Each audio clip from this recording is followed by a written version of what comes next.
¿Qué tal? ¿Cómo estáis? Bienvenidos a Oposiciones de Educación. Yo soy Diego Fuentes, maestro, profesor y preparador de oposiciones. Y hoy vamos a hacer una charla con Esther, que en 2022 quedó la primera de su tribunal por la especialidad de educación primaria. Prácticamente clavó su oposición. De hecho, ahora veréis que sacó un 9,48 de media, es decir, contando tema, supuesto y la parte de la exposición oral. En principio hizo una muy buena primera parte, pero es que acabó incluso mejor con ese 9,5 en la exposición. Y vamos a hacer una charla no tanto de presentaciones, sino que nos vamos a meter en su tema, nos vamos a meter en el supuesto práctico, en la exposición, es decir, cosas que de verdad a ti que me estás escuchando te pueden aportar. Y esto viene motivado de Opomind, que es nuestra academia específica de educación primaria. Estamos ahora con la matrícula abierta, así que si te quieres inscribir y quieres confiar en nosotros para prepararte educación primaria, ya que somos especialistas únicamente de educación primaria y por eso vamos a ser tan buenos, pues nada, lo tienes en el comentario fijado, tanto un tema de muestra, un supuesto resuelto para que nos conozcas y aprovéchate porque son las últimas plazas sin matrícula. Así que dicho esto, vamos a empezar y quiero conocerte, Esther, pero quiero conocerte a través de la oposición y directamente te quiero decir qué tema te salió y qué propuestas prácticas te hicieron sacar prácticamente un 10 en esa primera parte. Hola, buenas tardes, Diego. Pues en mi caso escogí el tema 21, que se centraba en la resolución de problemas. Dominaba las otras dos opciones, pero busqué diferenciarme y ya desde un primer momento sabía que muchos otros opositores optarían por temas lingüísticos. Entonces empecé este tema de un 4,96 con la idea de Almos. El alma de las matemáticas son sus propios problemas. Entonces, a partir de ahí, diseñé propuestas donde el alumnado iba pasando por las diferentes fases de los verbos de la taxonomía de Bloom. Por ejemplo, con una primera propuesta titulada El taller Te lanzo mi problema, creaban enunciados propios y los resolvían en grupo, favoreciendo así la metacognición. Esta propuesta lo que hacía es que era muy adaptable. En los primeros cursos lo que hacía es partía de la oralidad, usando objetos prácticos, situaciones más cercanas, y ya en cursos superiores lo que hacía es introducir datos más complejos y operaciones combinadas. Tanto en el primer ciclo como en ciclos, en tercer ciclo de educación primaria, utilizaba un andamiaje visual, es decir, un panel con diferentes pasos para esa resolución de problemas, así como preguntas guía para que les ayuden a razonar y no se queden solamente en la operación a realizar. Otra de las propuestas eran los problemas que estaban conectados con la vida real. Calcular cuánto ahorramos si cerramos el grifo, al lavarnos los dientes o organizar un desayuno saludable con un presupuesto. De esta manera se entendían las matemáticas de manera contextualizadas y también mi alumnado lo que hacía es tomar decisiones responsables, trabajando transversalmente también esos ODS, en este caso el número 12 y el consumo responsable. Paralelamente a estas dos formas de trabajo, pues planteaba un escape room matemático donde por medio de acertijos les permitía obtener y buscar y encontrar un tesoro escondido tanto dentro del aula como fuera, trabajando así ese aprendizaje en movimiento vinculado a la educación física. O también estaciones manipulativas con diferentes materiales como regletas o balanzas. Lo que hacía en el tema es intentar cumplir con todos los puntos del índice que me marcaba convocatoria y al mismo tiempo priorizar ese aspecto práctico que quiere ver el tribunal. De esta manera, estos ejemplos los fundamentaba en todo momento, en los casos que podía, en los principios del DUA, para que cada alumno pues, pudiese alcanzar y maximizar pues, esta resolución de problemas de la manera más funcional posible. Has dicho educación física porque entiendo que hiciste un trabajo interdisciplinar, pusiste trabajo interdisciplinar con educación Sí, física. sí, correcto. Lo que hacía es trabajar los problemas matemáticos también de manera coordinada con el especialista de educación física. Por ejemplo, si se trabajan un escape room matemático, se puede plantear de forma coordinada educación física con matemáticas. ¿Tú previamente habías trabajado o no? ¿No tenías nada de experiencia docente? Había trabajado en un concertado y después de forma en el extranjero había estado en diferentes escuelas infantiles y en una escuela de educación especial. Vale, no, a ver, lo digo también para la gente que nos escuche, que de hecho nosotros en Opomai nos centramos mucho en esa realidad educativa. Creo que ahora el tribunal está valorando muy positivamente que no solo sea que le vomites, en este caso,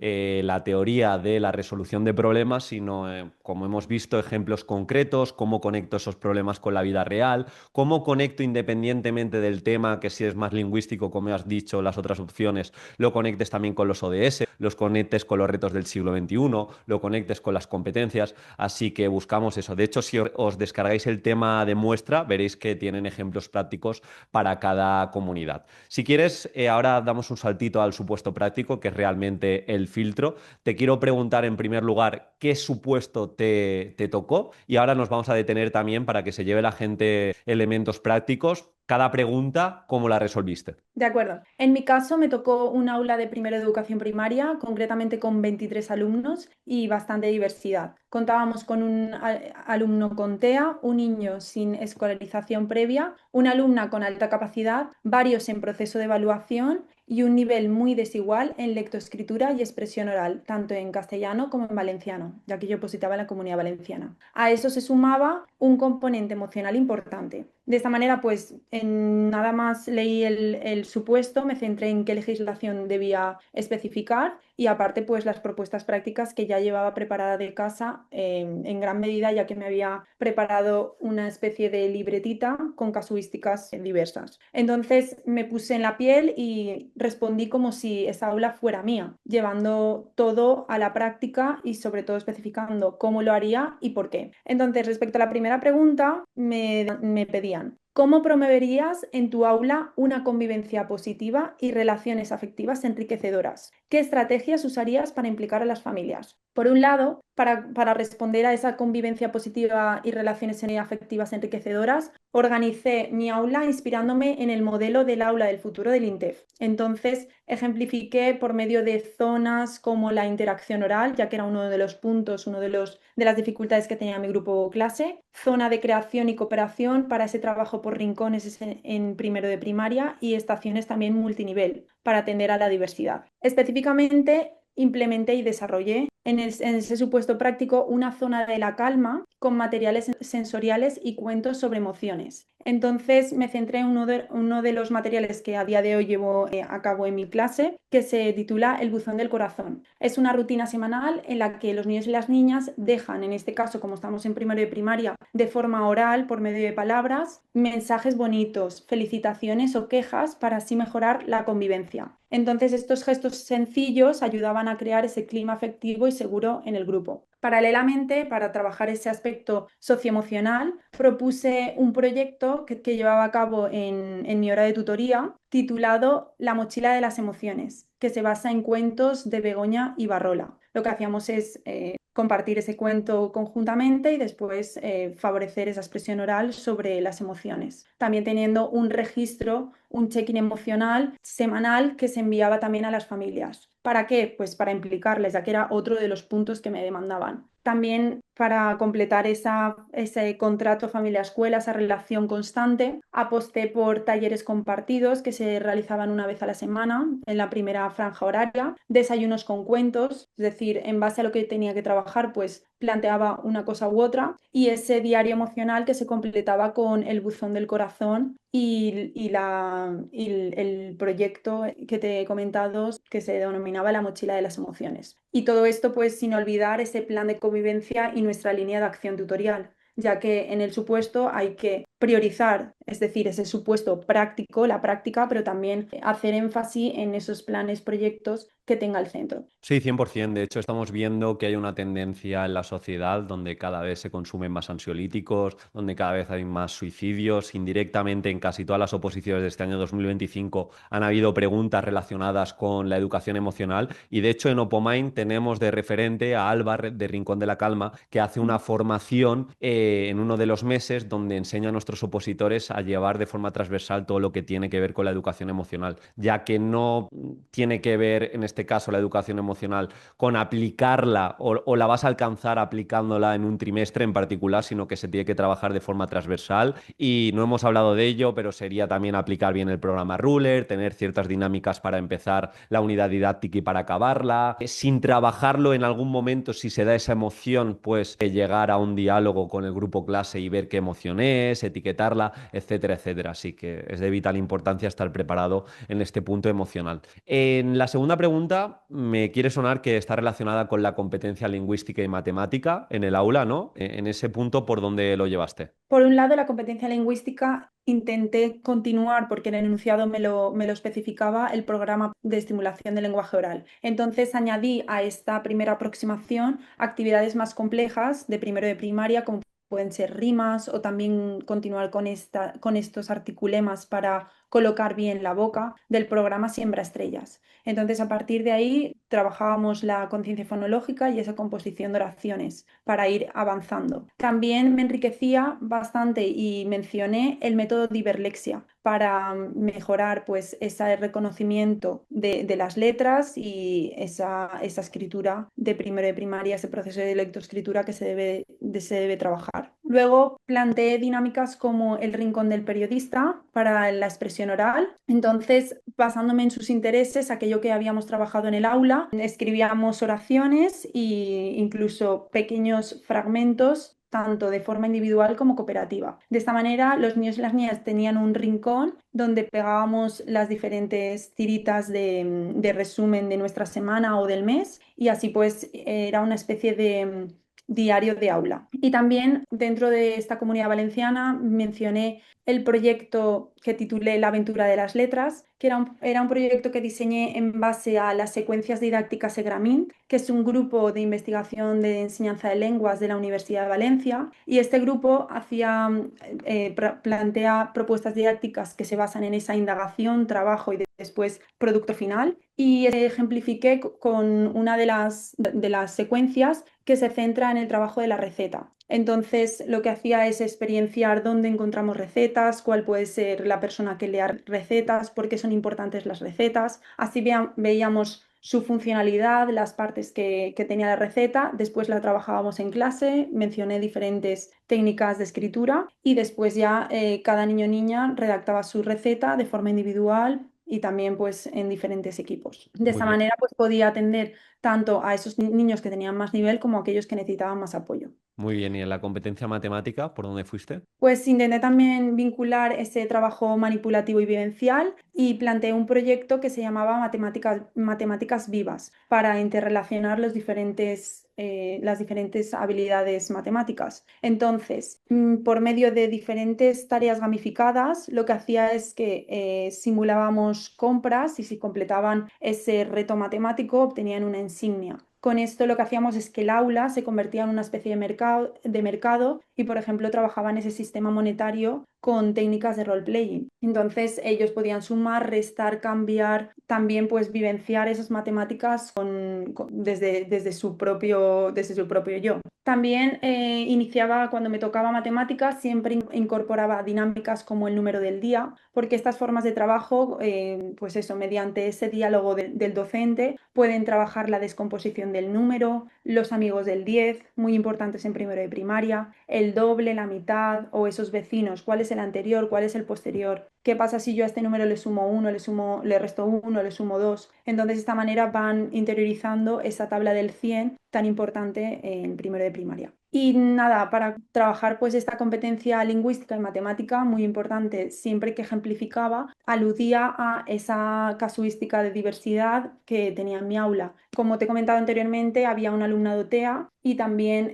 una alumna con altas capacidades. Entonces, pues lo que hacía es, si tenía la dinámica de te lanzo un problema, pues yo decía que esta propuesta es muy enriquecedora para mi alumna con altas capacidades porque le hace ir más allá o le asignaba un reto más complejo para que el tribunal viese de forma muy práctica cómo yo adaptaba ese ejemplo específico a la diversidad que se me planteaba en el supuesto. Y en relación a la diversidad, la última pregunta fue, Ujú. ¿qué medidas organizativas y didácticas aplicarías para garantizar la inclusión? Pues me centré básicamente en ese DUA 3.0 ahora con la última actualización y lo que hacía es ejemplificar por medio de los diferentes principios, por ejemplo, para la variedad de formas de aprender, ante códigos QR, realidad aumentadas y audiolibros para favorecer esa comprensión oral en este caso. También en el principio de expresión pues realizaba murales colaborativos conectados con esos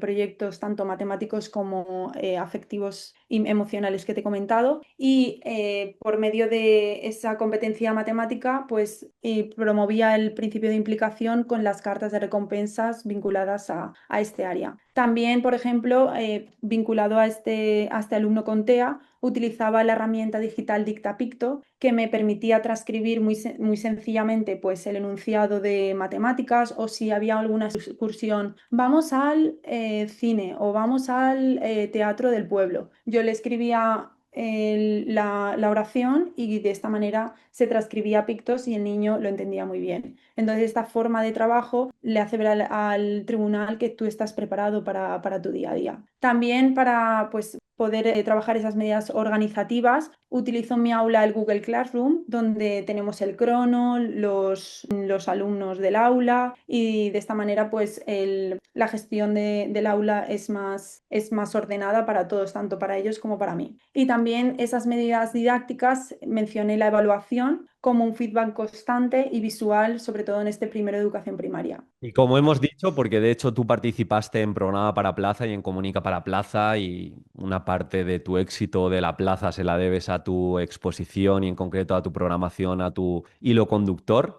ya que sacaste ese 9,5 y sin ese 9,5 posiblemente estés a día de hoy opositando, estarías a día de hoy opositando. Te quiero preguntar directamente por el hilo conductor, ya que me consta que fue el podcast educativo, que nos lo cuentes un poquito porque creo sinceramente y conociéndote y conociendo las aportaciones que has hecho también en los cursos de Programa para Plaza y Comunica para Plaza, creo que gracias a él le diste una vueltecita a lo típico y trabajaste muy bien la competencia lingüística. Entonces, nada, cuéntanos lo que puedas contar de forma práctica de ese hilo conductor y a ver cómo les aporta a nuestros alumnos. En mi caso, cada situación de aprendizaje intentaba que tuviese un destinatario real, como por ejemplo uno de nuestros podcasts dedicados a Save the Children, a la asociación para trabajar esos derechos de la infancia. Y todo eso vinculando una temática social y también un ODS en concreto. Otro también lo dirigimos a la asociación Asin Down con motivo del Día Mundial del Síndrome de Down. Entonces trabajaba esa expresión oral y lingüística con un propósito social, como he comentado.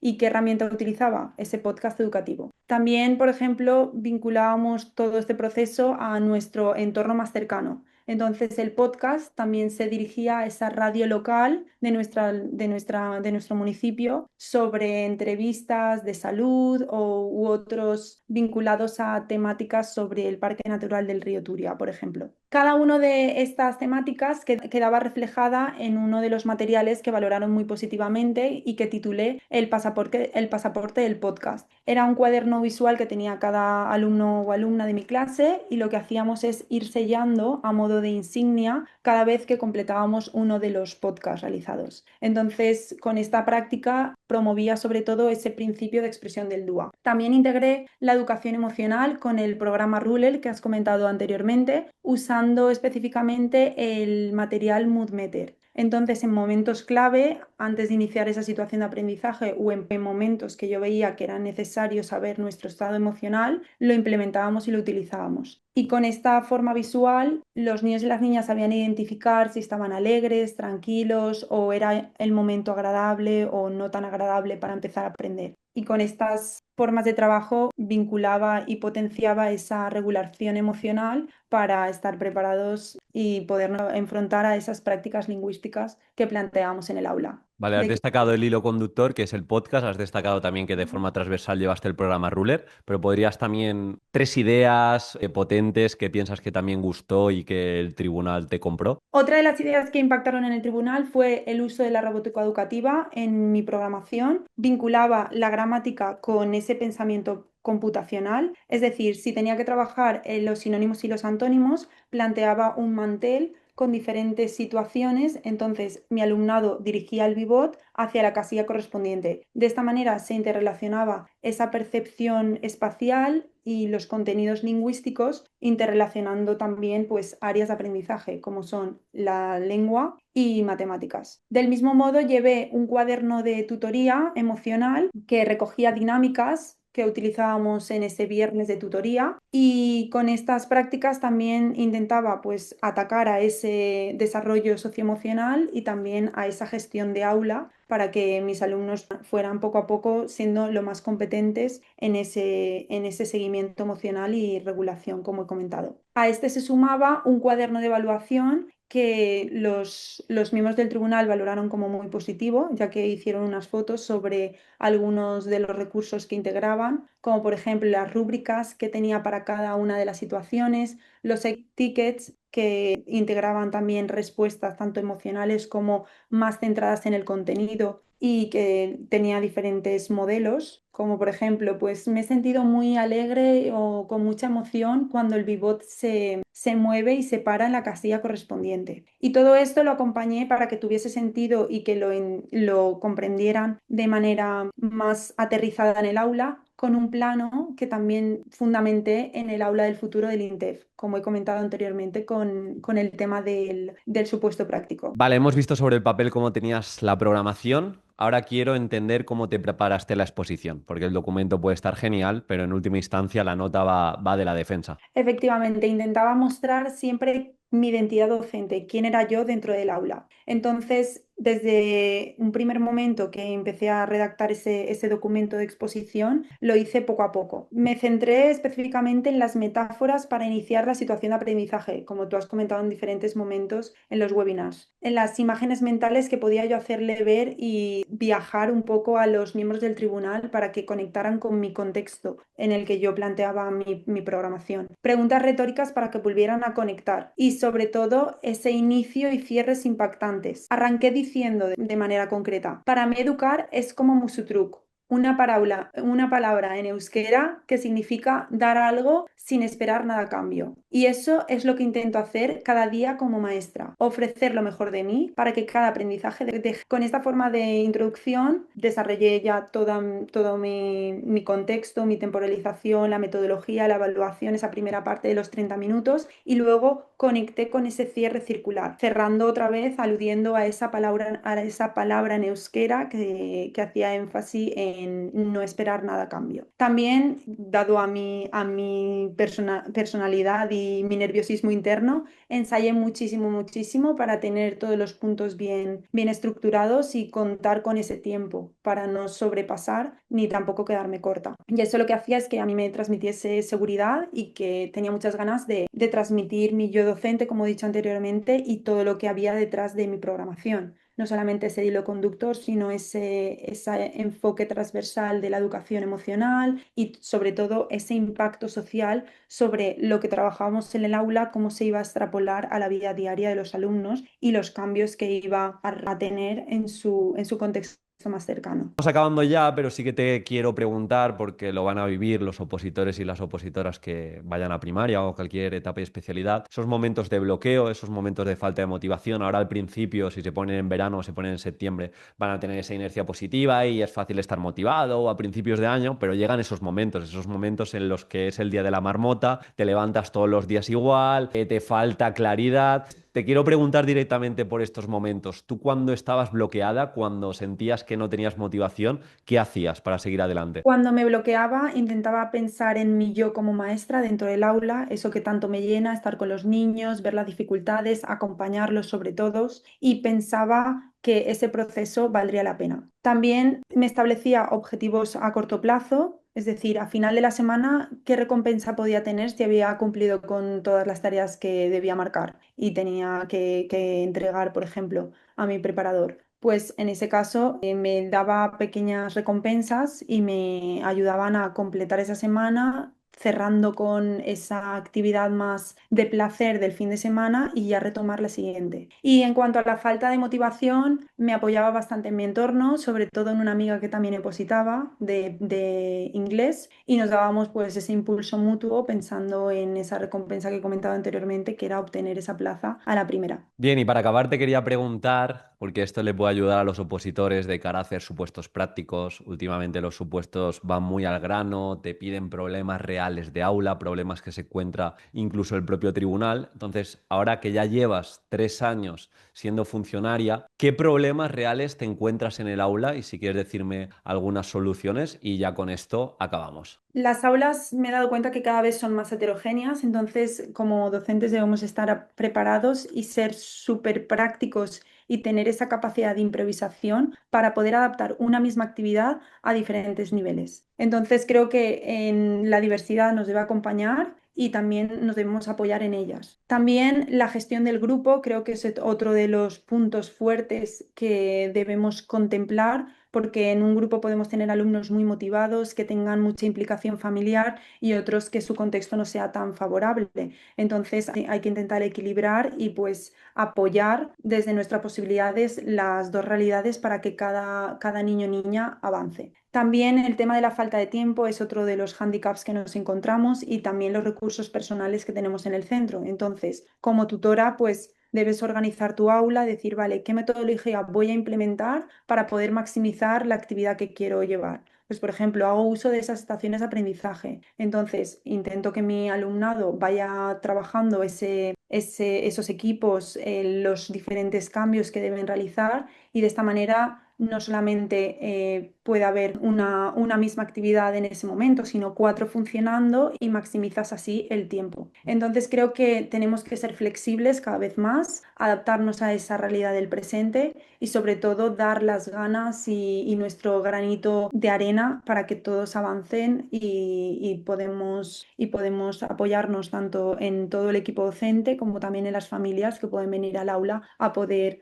pues trabajar en esas estaciones de aprendizaje que serían los grupos interactivos si fomentamos esa implicación familiar. Entonces, sobre todo, dar lo mejor de nosotros en nuestro día a día e intentar que todos pues se desarrollen de la mejor manera posible. Grosso modo, esta sería la charla. Al final nos hemos intentado centrar en tema supuesto programación. Si os tenéis que llevar una idea es que debéis ser muy concretos, debéis estar preparados para diferentes casuísticas que os podéis encontrar en el aula. Si no tenéis experiencia docente, no os preocupéis, le preguntéis a compañeros que están en el aula qué problemas se encuentran, porque los supuestos prácticos van mucho por ahí. También de cara a exponer y de cara a presentar la programación es muy importante que dentro de la metodología y dentro de la gestión de aula pues tengas en cuenta todo lo que ha marcado Esther a lo largo de la entrevista y a lo largo de la charla, y deciros que si os queréis preparar con Opomind, nuestra Academia Específica de Educación Primaria, en el comentario fijado tenéis toda la información. También tenéis un supuesto resuelto diferente al que hemos comentado para que veáis la estructura y para que veáis cómo lo trabajamos. Tenéis un tema de muestra y en definitiva yo aprovecharía, si te quieres preparar educación primaria, es el momento. Ahora estamos sin matrícula, es decir, que te ahorras 80 euros y empezamos en breve. Un abrazo y espero de corazón que os haya aportado.